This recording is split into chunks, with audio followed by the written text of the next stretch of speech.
I want to use today's program for a teaching moment on a number of issues.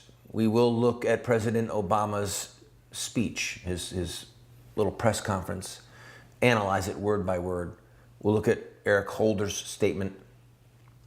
We'll look at some of the footage of the riots and the violence that took place thus far at the time of this taping in Ferguson, Missouri, and hopefully give you a little bit of background and legal discussion for you to hang your hat on when you want to discuss this with your friends at the coffee shop or at the water cooler where you work. First of all, the grand jury did not indict Darren Wilson. They had 5 options. They could have indicted him anywhere from the worst charge would have been first-degree murder to the least charge, which would have been involuntary manslaughter. They heard reams and reams of testimony. They saw reams of evidence.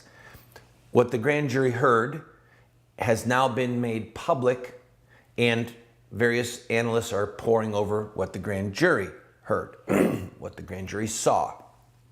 There's an old expression in law that you can get a grand jury to indict a ham sandwich. Now, what that means is this.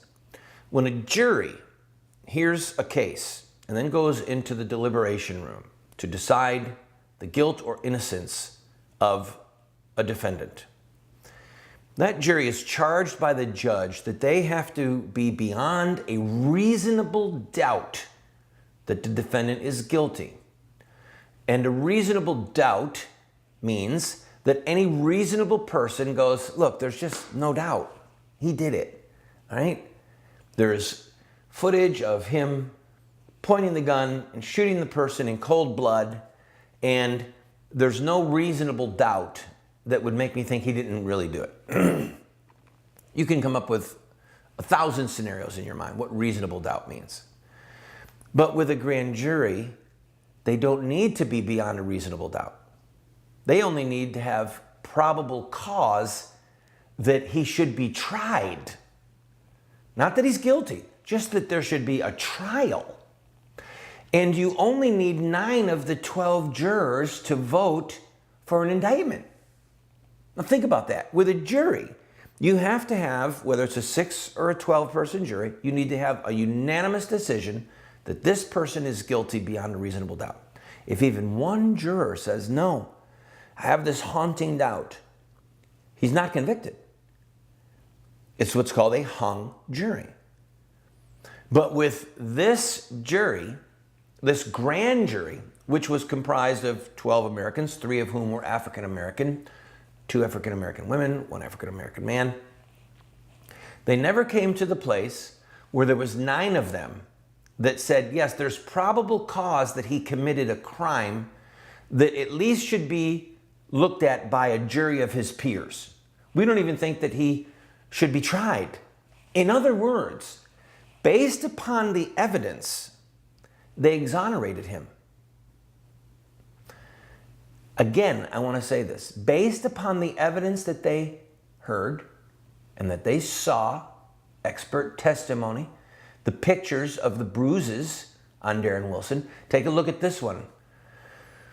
Based upon the fact that there was an altercation at the car, Mr. Wilson was not indicted for any crime whatsoever. Let the full weight of that sink in, all right? They have been looking, the grand jury has been looking at evidence literally for months, okay? And based upon the evidence that they saw and heard, they said, no, we don't even think he could possibly be tried. And there's a lot of people that are indicted for a crime and then are found not guilty by a jury because the weight of the evidence and the testimony and the need for reasonable doubt is so much more stringent in a jury trial. And a lot of times, a prosecutor wants a grand jury to indict because he's got to be able to go to a judge and say, Your Honor, I believe I can get a conviction out of this. I believe this person is guilty. The prosecutor didn't believe that. It was on the ground there. And so when he went to the grand jury, that was his way of saying, look, if you guys think that there was a crime committed here, tell me, and then I'll prosecute. And the grand jury looked at it and said, no. One other thing, because when we come back from this break, we're going to look at Obama's speech, line upon line, because it really was despicable. His press conference was despicable, but I want to bring out one other point. All, not some, all of the testimony, all, according to the prosecutor who did the press conference when the grand jury's decision was released, all of the testimony regarding Michael Brown rushing at Officer Wilson, looking like he was going to attack Officer Wilson, all of that testimony came from African Americans who were on the ground, who saw it with their own eyes. All of it. I'm going to take a break. I'll be right back.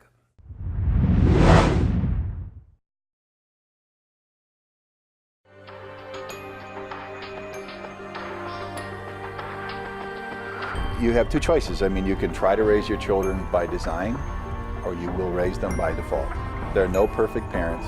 We're going to get it wrong sometimes. If we have a plan, we've got a better chance of getting it right in the long run. There is something deep within the heart of every human being that longs for parental acceptance and approval. When does a boy become a man?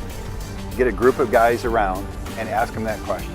I don't think there's a certain age. Some men stay boys their whole life. I would say, 16, 18 years old. Wow, that's a good question. When they get bar mitzvah.